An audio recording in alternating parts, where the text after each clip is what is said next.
আসসালামু আলাইকুম বন্ধুরা, কেমন আছেন সবাই? আশা করি সবাই ভালো আছেন, সুস্থ আছেন। আলহামদুলিল্লাহ আমরাও খুব ভালো আছি, সুস্থ আছি। সোনালী রান্নাঘর অ্যান্ড ব্লগ চ্যানেলে আপনাদের প্রত্যেককে স্বাগত জানাই। জানি এখন প্রচণ্ড গরম পড়েছে, তবুও বলছি এইভাবে চিকেন পকোড়া একবার তৈরি করে খান। দেখতেই পাচ্ছেন কতটা ক্রিস্পি হয়েছে। আর চিকেন পকোড়া তৈরি করার জন্য কিন্তু বাড়িতে সবসময় সমস্ত উপকরণ থাকে না, তো ঘরোয়াভাবে কীভাবে এরকম লাল লাল জুসি জুসি চিকেন পকোড়া তৈরি করে নিতে পারবেন সেটাই আপনাদের সঙ্গে আজকে শেয়ার করতে চলে এলাম। তো চিকেনের পকোড়ার কালারটা দেখেই বুঝতে পারছেন কতটা সুন্দর হয়েছে, ক্রিস্পিটা দেখেও বুঝতে পারছেন যে কতটা মুচমুচে হয়েছে। তো চলুন আজকে প্রথমে আপনাদের সঙ্গে আমি চিকেন পকোড়ার রেসিপিটা শেয়ার করে দিই। চিকেন পকোড়ার রেসিপি তৈরি করার জন্য প্রথমেই চিকেনগুলোকে আমি এইভাবে কেটে নিয়েছি, কিউব কিউব করে, খুব বেশি মোটাও করিনি ছোটও করিনি, পাতলা করে কেটে নিয়েছি। তারপরে ধুয়ে পরিষ্কার করে নিয়েছি।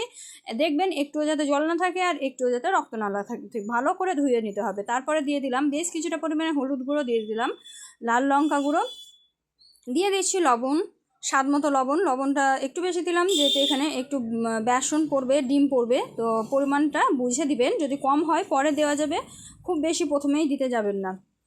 তো লবণ, হলুদ আর লঙ্কা দিয়ে দিলাম। দিয়ে এখন আমি এর মধ্যে দিয়ে দিব জিরা ধনিয়ার পাউডার। এখানে জিরা ধনিয়া আর গোলমরিচ তিনটা একসঙ্গে গুঁড়ো করা আছে, তিনটা অল্প পরিমাণে দিয়ে দিলাম। দিয়ে দিলাম অর্ধেকের বেশি লেবু। লেবুটা অবশ্যই দেবেন, লেবুটা না দিলে কিন্তু এর স্বাদটা সুন্দর হবে না। তো এক পিস লেবুর অর্ধেকটা আমি দিয়ে দিয়েছি, ভালোভাবে রসটা দিয়ে দিয়েছি। এখানে আমি একটু স্কিপ করিনি যাতে আপনাদের বুঝতে সুবিধা হয়, কারণ আমি ভিডিওগুলো তৈরি করি শর্টকাটের মধ্যে ছাড়ার চেষ্টা করি, খুব বড় করি না। তো আপনাদের 5 থেকে 7 মিনিটের ভিডিও দেখতে নিশ্চয়ই খুব বেশি সময় লাগবে না, তাই পুরো ভিডিওটাই দেখার চেষ্টা করবেন। এখন আমি এর মধ্যে দিয়ে দেবো আদা, রসুন, পেঁয়াজ আর জিরার পেস্ট। 4 চামচের 2 চামচ মতো হবে পেস্টটা। সব কিছু দেওয়া হয়ে গেছে। ভালোভাবে হাত দিয়ে সমস্ত উপকরণ মাংসর গায়ে সুন্দর করে মাখা মাখা করে লাগিয়ে নেব। তো এই যে দেখতে পাচ্ছেন সুন্দরভাবে মাখো মাখো করে লাগিয়ে নিলাম। এখন আমি এটাকে রেস্টে রেখে দেবো 1 থেকে 1.5 ঘন্টা। আপনাদের হাতে সময় না থাকলে আধ ঘন্টা মতো রেখে দেবেন।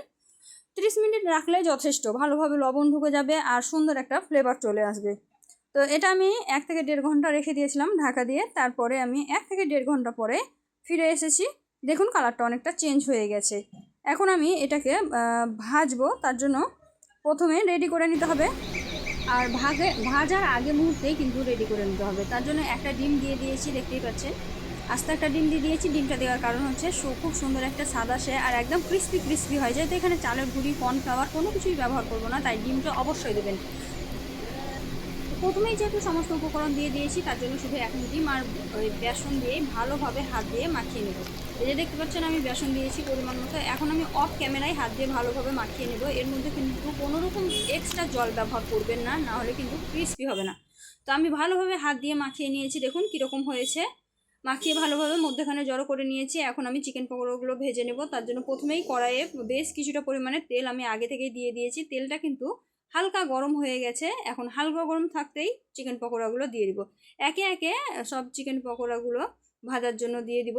আর দেখতেই পাচ্ছেন আমি অল্প অল্প করে দিচ্ছি, কারণ এটা ফোলার পর মোটামোটা হয়ে যায়। আর চিকেন পকোড়া কিন্তু খুব মোটামোটা সাইজের আমার পছন্দ নয়, তাই আমি মিডিয়াম সাইজের করার চেষ্টা করি। এতে লবণও ঢুকে ভালো হবে আর খেতেও খুব ভালো লাগে। তো একে একে সবগুলো চিকেন পকোড়া একসঙ্গে সবগুলো চিকেন পকোড়া দেওয়া সম্ভব নয়, তাই যতটুকু ধরবে কড়াইয়ে ততটুকু আমি দিয়ে দিচ্ছি। দিয়ে হালকা আছে গোল্ডেন ব্রাউন কালার আসা পর্যন্ত ভেজে নিতে হবে। তো দেখুন একে একে আমি সবগুলো চিকেন পকোড়া দিয়ে দিলাম, কোনো রকমের স্পিড বাড়াইনি আমি।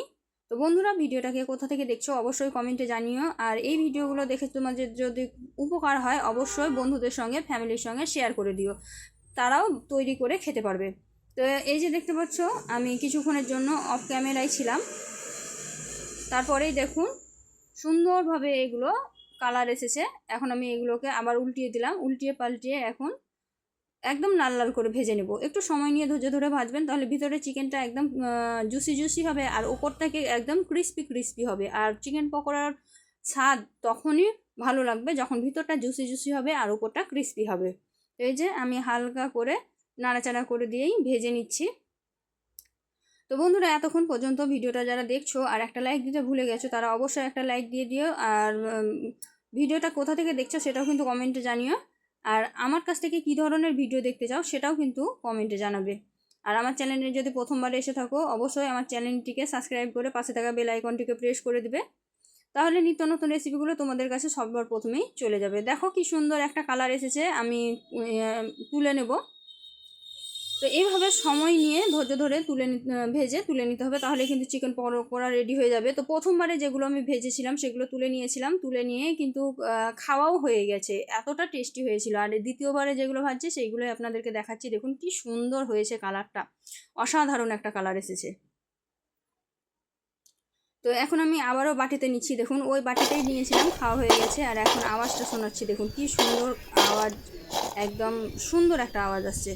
তো আওয়াজটা শুনেই বুঝতে পারছেন কি সুন্দর ক্রিস্পি হয়েছে। তো আজকের ভিডিওটা এই পর্যন্ত, দেখা হবে পরবর্তী ভিডিওতে। ততক্ষণ সবাই ভালো থাকবেন, সুস্থ থাকবেন, খোদা হাফিজ।